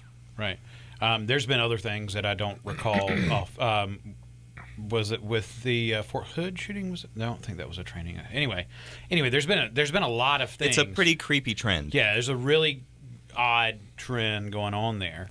So, keep your eyes. So keeping that in mind, when you add to the fact that what we're going to be experiencing is martial law. Is not quite martial law, but we're going to be for that. We're going to be seeing. Might not even notice it, but there's going to be military special forces in civilian clothes, in civilian vehicles, dealing with civilian actors. Everybody's in plain clothes, plain vehicles, but acting as military soldiers. Right. It seems, and there's 1,200 of these SEALs and MARSOCs and Green Berets, etc., doing these exercises in civilian clothes. There was Operation Robin something in North Carolina. It was a very similar kind of training operation, not nearly as big, but they were training with the law enforcement in North Carolina. A police officer stopped these 3 men traveling. One was driving, 2 were in the back seat. He pulled them over. 2 of the men jumped out of the back seat, tried to take his gun from him, and one got out and tried to take his gun. The other guy got out of the back and started pulling an AR-15 out of a bag. The cop ended up shooting both of them, killing one of them. Turns out this was a training exercise. Right. It was 2 Navy SEALs in the back of the car, and they thought that him pulling them over was part of the drill, and that the gun was fake, and they thought it was all part of training. That's hilarious. It's really irresponsible to be doing this kind of stuff. It's beyond irresponsible. Right? I think he killed both of them. He shot both of them, and one ended up dying. I have to read about that. That's interesting. Yeah, I didn't hear about that. Mm-hmm. I think that even if there is nothing sinister, it's still flatly just wrong. I mean, and even if it's not preparation for something bigger, you shouldn't be training. You should not be training U.S. military on the streets of America. Well, any other streets, really. All right, guys, we're going to a break. We're going to come right back. We're going to talk a lot more about this before we leave you for the night. The number, if you want to call in and join the discussion, and feel free to call back, David, Woody. The number is 803-799-8255. 8255. Sorry. Give us a call. WQXL Columbia, W240 AM, WTQS Cameron, Columbia's local talk radio experience. The Point, 95.9 FM, 1470 AM, 1490 AM Orangeburg. Downgraded to a tropical depression shortly after making landfall, what's left of Anna is raining itself out over the Carolinas. Anna first came ashore with wind gusts of up to 50 miles an hour in some places. The winds now weakening, but still overall pretty strong out here. And this rain keeps coming. ABC's Bazi Kanani near Wilmington, North Carolina. There's been flooding in low-lying areas. Big rain in northern Texas. Water rescues in Crum, Texas because of flooding. In nearby Denton, a suspected tornado did some damage. An EF2 tornado ripped tiny Delmont, South Dakota, destroying or damaging more than 20 buildings and leaving the town with no electricity, water, or telephones. 230 residents evacuated until tomorrow for the cleanup. Court appearances tomorrow in Hattiesburg, Mississippi for 4 individuals in Saturday's killings of 2 police officers during a traffic stop. 2 are charged with capital murder. These were the first killings of police in Hattiesburg, Mississippi in 3 decades. Richard Cantu, ABC News. Hey, parents of children with asthma, here's the Breathe Easies with another one of your favorite hits. Don't smoke in the house. Don't smoke in the house. Don't smoke around the kids in the house. Don't smoke in the car. Don't smoke in the house. Don't break my heart with your secondhand smoke in the kids and can trigger the asthma. Preventing asthma attacks can be as simple as making your home and car smoke-free zones. For more Breathe Easy tips to help stop asthma attacks, go to noattacks.org. Up next, well, what do you know? The Breathe Easies with another hit song, Vacuum Up the Floor. Vacuum up the floor. Vacuum up the floor. Yeah. Vacuum up the floor. The asthma trigger is no more. You gotta vacuum up the furniture and vacuum in the cracks because the dander and the dust can give kids asthma attacks. Simple steps can help your kids breathe easier. Vacuum up the floor to keep your house free of dust, dander, and dust mites. For more Breathe Easy tips to help stop asthma attacks, go to noattacks.org. Brought to you by the EPA and the Ad Council.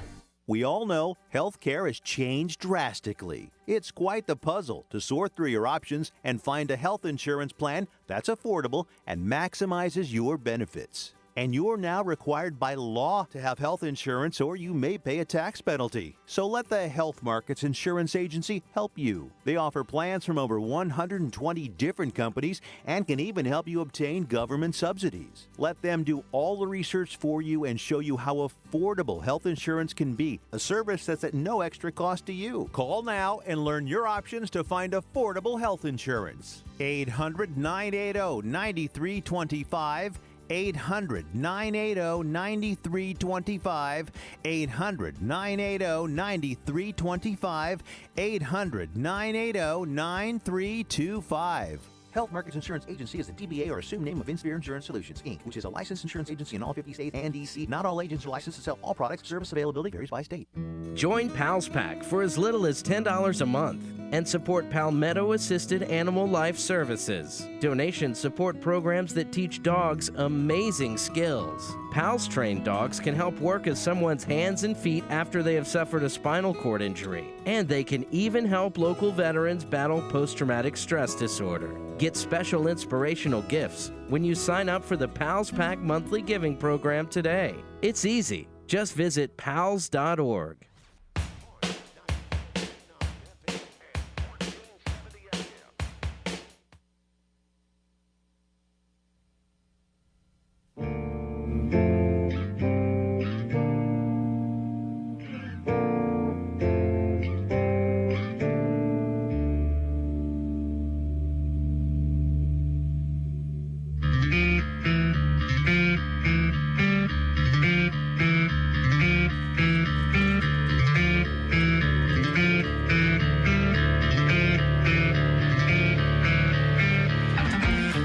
Ladies and gentlemen, we are back. You're listening to The Principle on 95.9 The Point, 95.9 FM, 1470 AM, or online at MakeThePointRadio.com, or on your cell phone with the TuneIn app.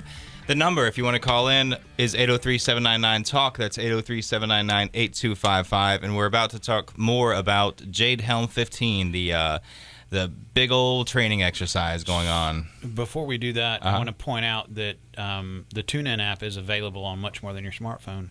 If you have a Samsung Smart TV, really, the TuneIn app is also available. No on way. that. Yeah. Cool. Yeah, thanks for mentioning that. Yeah. Did Samsung send you a check or something? I wish. Once again, guys, the number is 799-8255. So we're talking about how many... we're talking about how wrong the Jade Helm deal is. Right. Let's start with that. How you need to watch out for a training, I'm doing air quotes here, training exercise actually becoming a live thing. You know, I mean, right. It's there's a lot that can go wrong with this whole thing. Yeah, I have a bit of a rant that relates to this. That Let's hear it. Drives me crazy, actually. I've known over the years a lot of people who don't like the state. You know, they don't say the state because they haven't developed their thinking patterns to that degree yet. They say the government, the federal government, whatever. They don't like Obama. They don't like whatever. Right? Whatever. But they love the police and the military. They love them. They don't be critical. I don't like the government, but I love the police and I love the military. Don't touch my Social Security. Listen, who do you think is going to show up at your door to disarm you? If you believe, a lot of these same people believe that there's going to be a day, whether it be in our lifetime or whatever, there's going to be a day where they are forcibly disarmed. Who do you think is going to do it? Obama himself. Do you think they're going to bring in a bunch of Russian soldiers to do it? No, they're going to it's been done before. It happened during Katrina in New Orleans. Military, the National Guard, the wellness checks. The National Guard went door to door disarming people. Mm-hmm. The very people that a lot of these people think can do no wrong are the ones that do the most wrong. It's insanity to me. They're not gonna ever take my gun. Yeah, they are. You know why? Because you're gonna be there glad handing the guy who shows up to take your gun because you think he's so wonderful because he's wearing a uniform. He's an agent of the state, the one you don't like. And he's going to have one of them flag patches on his shoulder when he does it. That flag you so graciously worship and think that, people need to be shot for trampling. Guess what? They're going to be wearing that flag when they come to disarm you. And you're not going to do a doggone thing about it because you have it in your head. I don't like the government, but them cops and them military people, I like them. Well, you know what? I like anyone who does the right thing. I don't care whether they're military or police or whatever they are. But I can tell you one thing. You show up at my door to disarm me when I've harmed no one, I don't care what costume you're wearing.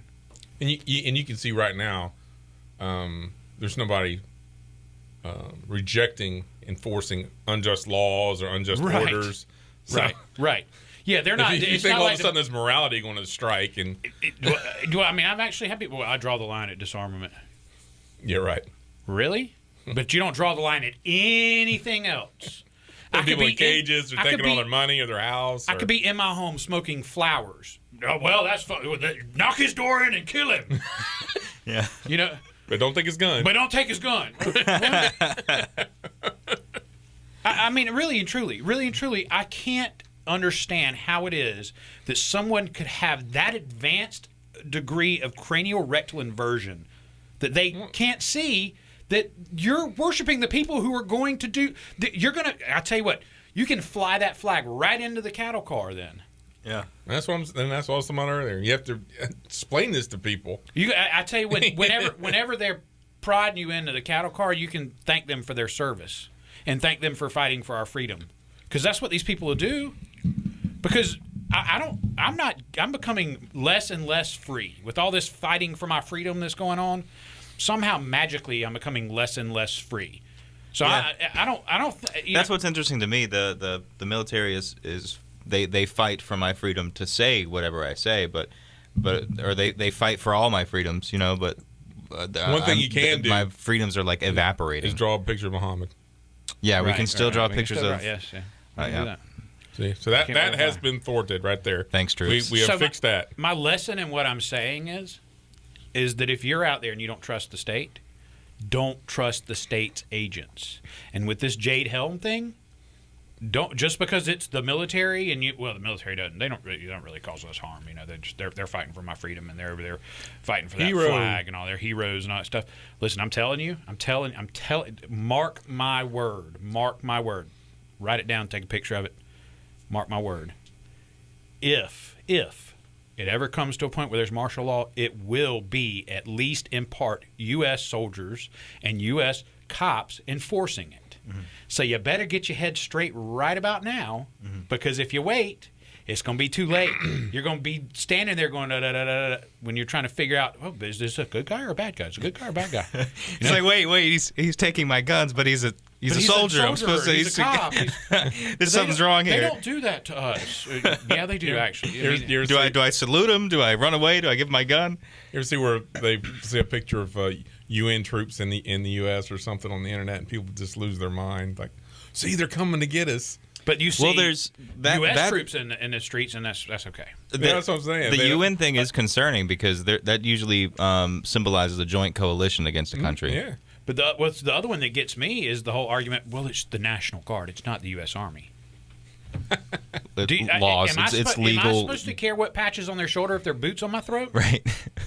Is that somehow different? Let me up so I can look at the patch. If I'm murdered by National Guard troops, that's okay. It's okay. As long as it's not U.S. Army troops. That's not against the law. That's not against posse comitatus, because it's the National Guard can be deployed. I don't care. I don't care. I don't care what type of military force it is. It has no business being on my street. I just want to say I feel like we're stomping on it pretty hard here. I would like to say because I do have a lot of friends and family in the military, and we've talked about these kind of things, and a lot of them do say that they wouldn't fire on American citizens, that they would. So all I'm saying is that I do believe that there are time and time again, not my friends, branches of the military have fired on U.S. citizens. They may not, but if they don't stop the people who would, then they're no good. True. I'll agree with that. Yep. It's not enough to say, I wouldn't do it.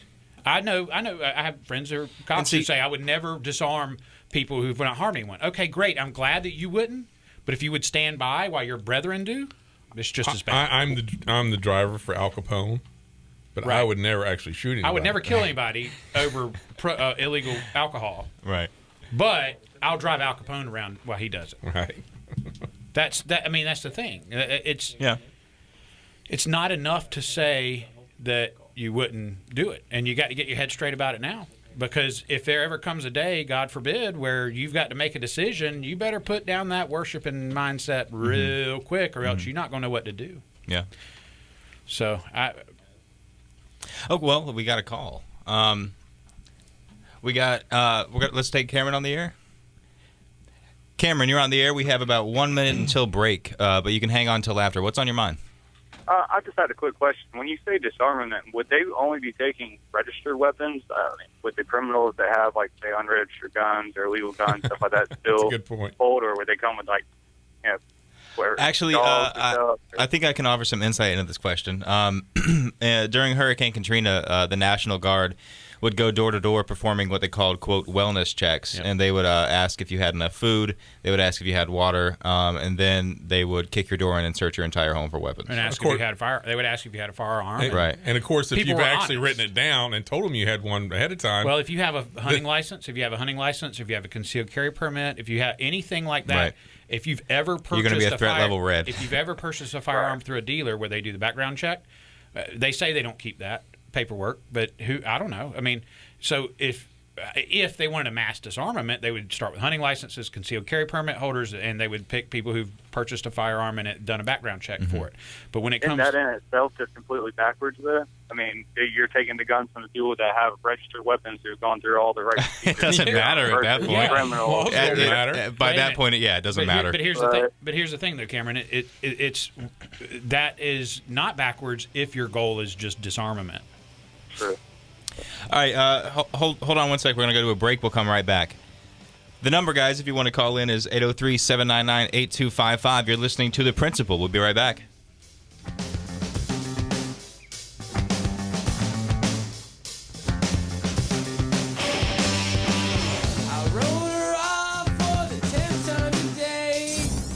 Columbia's FM talk station. What are you going to talk about? I don't know. What do you want to talk about? This is The Point, conveniently located at 95.9. Avoid bankruptcy. Does credit card debt have you living paycheck to paycheck? Are you making minimum payments but only falling further behind? Then here's good news you'll love. Call the Mediator Law Group to find out more about our debt reduction program. Guaranteed to settle your credit card debt or you don't pay. That's right. We'll find the absolute best debt reduction solution for you or you pay nothing. It's called Pay for Performance, and you won't pay a dime until the job's done. That's right. No upfront fee, no monthly fees, nada. You pay nothing until after your account is settled. No other law firm does that. I'm a paid spokesperson, not a lawyer, and every case is different. But if you owe $10,000, $30,000, or even $50,000 in credit card debt, call the Mediator Law Group to learn about our new Pay for Performance program. Appointment times are limited, so call 800-822-5020 and find the relief from credit card debt that you so desperately need with the full weight of our law group behind you. 800-822-5020. 800-822-5020. Today might be the day I drop out of school. Today could be the last day I try. My parents alone can't stop me. My friends can't even stop me. But you might be able to. With United Way, you could tutor me, be my mentor, or volunteer to just read with me. If someone had helped me earlier, I might not be struggling. And studies prove that kids who read well by 3rd grade are more likely to graduate. There are tons of ways people like you can help kids like me stay in school. And United Way is calling for you to be one of them. Because it takes 12 years to create a graduate. It takes about the same time to create a dropout. And the difference between me becoming one or the other could be you. Make me a success, not a statistic. Take the pledge to volunteer now at unitedway.org. Brought to you by United Way and the Ad Council. Okay, let's say your business does $5,000, $20,000, $100,000 or more in monthly revenue. There are probably times when you need more cash flow to run your business, right? Right. If you're a business owner in this situation, you need to call the Merchant Cash Advance line right now. We're not a bank and we don't have bank rules. We're a direct lender with the power to approve deals. We look at your business and we decide how much money to lend you, good credit or bad credit. If your business is solid, we can lend you up to $500,000. You can use the money for anything you think is right to run your business. If you need money and you don't want to deal with a bank, call now. Learn how easy it is to get up to $500,000 in as little as 2 to 3 days. Call now. 800-760-5081. 800-760-5081. 800-760-5081. That's 800-760-5081. Columbia's local talk radio experience. This is The Point. 95.9 FM and 1470 AM.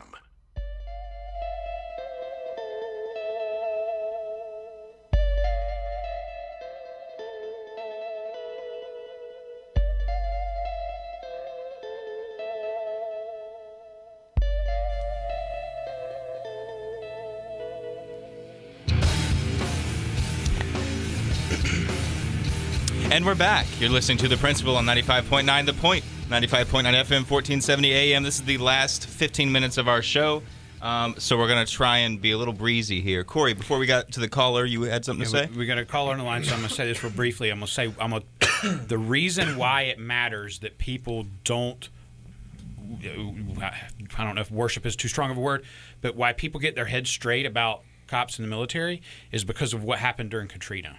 They sent National Guard and cops door to door doing wellness checks. And because these people trusted law enforcement and the military in this case, when they asked these people, do you have guns, they would say yes. And then next thing they know, they're in their house taking their guns. Yeah. They would give them water and then rob them. Right, basically. And it's all because their mentality is well, I trust the cops and I trust the military. Don't. Right. All right, so let's go to our caller. All right, Steven, you're on the air. Which one to talk about? Hey, yeah, I'm just interested to see. Have you guys ever heard of the 3% or the Oath Keepers? Yes. Yeah. I mean, just because you raise your hand, I'm getting out of the military right now. I'm on my way back home to Alabama, and I kind of stumbled on your guys' show. Nice. But Yeah, I kind of take exception to the fact that, like, if you join the military, you're, like, just some brainless guy that raises his hand. No. I mean, we take an oath to defend the Constitution. Anybody that's worth their salt in the military protects, their right to bear arms. I'm from Alabama. I got a boatload of guns. No, wait a minute, Stephen. You sold those. Don't announce on the air that you have a boatload of guns. You don't have them anymore.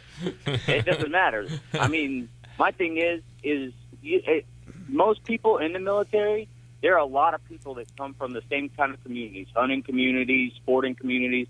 These are not people that are afraid of weapons, And granted, you're going to run into the people that obey direct orders, and I get where you guys are coming from on that. But I think that it's a little misguided in the sense that the anger needs to be directed towards the people controlling it, not the arm itself. The people controlling it can't accomplish anything if they don't have people following orders. Well, authority is the problem. Stephen, to be direct about it and personal about it, you're not the guy I'm worried about. You could be in any branch of the military. You're not the type of guy I'm concerned about. But when you look at the way the recruiting and the people that are recruited nowadays, and there is a large portion of people. I mean, I know someone who used to be on the Armed Services Committee, worked for the Senate Armed Services Committee, and they said that all of the internal polling says that a third of the military will refuse to fire on Americans, to turn on Americans. They'll just flat out refuse to go AWOL. Another third won't go AWOL, but are somewhat conflicted about it. And then another third, they'll do whatever they're told. And I don't know if there was, God forbid, a situation where a man in uniform or a woman in uniform showed up at my door. I don't know which one of those thirds they are. And to me, they're just a stranger, and I have to treat all of them as though if you're showing up at my door to take my guns, I'm treating you as a enemy combatant. Any other thief. Yeah. And again, that's what I'm saying. It's not – I think you're going to encounter the people who feel very strongly about it. I have a lot of friends that are still in the military that have extremely strong views. And there's a lot of the military that does gravitate towards these movements, like the 3%ers and Oath Keepers, and that's things that again, you take an oath to defend the Constitution. But I don't think there's a lot of people running off to join. I'm going to go on. Actually, I think it's only officers that swear to defend the Constitution. I think other than that, absolutely no, it's everybody. No, it's everybody. Are you sure? Because I think it was just the president's orders that are covered Stephen, in that. All I can tell you is if the excrement hits the rotary air circulation device, I'll stand shoulder to shoulder with someone like you. I don't have a general disdain for everyone in the military. I just don't believe in blindly trusting any large group of people just because of the clothes they're wearing. Blindly trusting a group of people who blindly trust whoever's and I'm going to go on a limb and say 90% of the guys in the military don't know anything about the Constitution. Yeah, I swear an oath to it. I think a lot of them do. Yeah. The thing is 10% or so. I mean, I've been around the Marine Corps, and I've been around did a lot of my service with the Marine Corps, and you're taught the history of a lot of things. And so the Constitution is amongst that information. Wonder what about the part about the standing army? Do they tell you that? Yeah, that's fine. So you're in a standing army that the Constitution says shouldn't exist. So isn't that against the Constitution? But they still raised it up prior to the Constitution. Excuse me?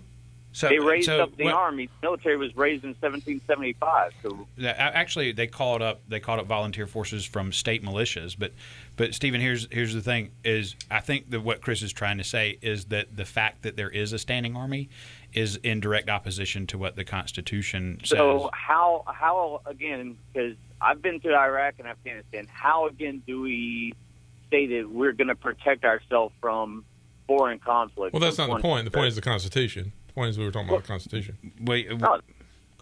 But the point is that we wouldn't be having this conversation unless it was in German, and like in World War II, right? No, the standing army means you can collect an army when you need one. I understand what it means. When there's a congressional declaration I'm very of war. well educated. So when there's a congressional declaration of war, there is the constitutional authority to raise an army. But when there's not a congressional declaration of war, there's no authority to raise an army. So, but then that brings me to the second point of how are we supposed to train? Again, I did most of my time with the Marine Corps. How am I supposed to train to fight state an militias enemy in an urban conflict? So the answer is state militias. And why would there be urban conflict anyway if it wasn't for the governments starting wars with each other? Because I mean, individuals don't start wars. Yes, absolutely. Individuals start wars. They do? There's yes. Individuals start fights. No, there's whole groups of people that have started fights throughout history. Can you name? The Muslims and the Christians. Are you going to say that was a government-controlled conflict between the Muslims and the Christians, the Crusades and everything else? That was two religious interests. You're always going to disagree on some front. It's no matter what the front is. Okay, but it wasn't an individual; it was a group of individuals, right? It was a whole collection of individuals. It started as an individual. I'm sure one individual said, "I have an issue with this individual believing this." Okay. People are always going to disagree. That's just all there is to it. Look at the Hatfields and the McCoys. Those are two people that started a whole generation's worth of infighting. Well, yeah, and it didn't develop into a full-out war either. That's the thing. So I think Chris is trying to point out that if the U.S. government, and specifically the CIA, hadn't been meddling in the Middle East since, I don't know, the 50s or before, there wouldn't be so much of this destabilization. You wouldn't even have the Shah in power in Iran. You would have a secular Republican form of government in Iran. You would have not had Saddam Hussein.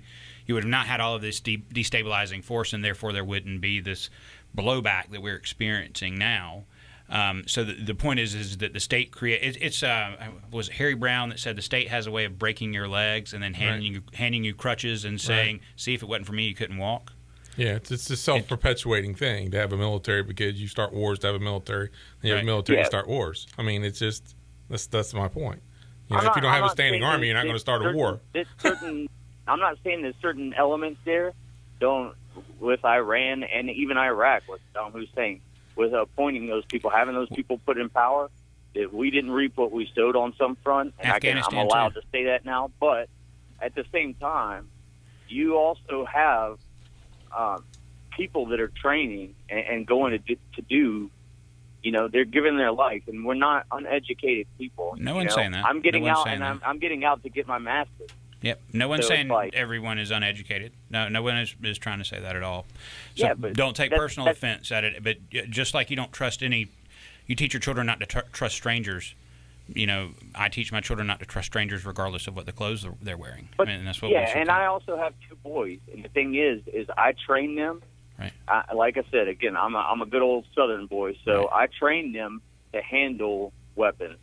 Good. They're trained to handle weapons. They're trained to trust. That's the way it should be. Not trust others. But that's where it starts. It starts at the parental level. Right. To teach the basic. Thanks for Stephen. We got to go. We're up against a break. We got to go. Thank you for calling. Thank you so much for calling. Thanks for this call, Stephen. Well, we ran over a little bit. I guess this is all. You've been listening to The Principal. I'd like to give a thanks to all our callers. Feel free to call in anytime. That's it. Hope you guys enjoyed the show. Have a great week.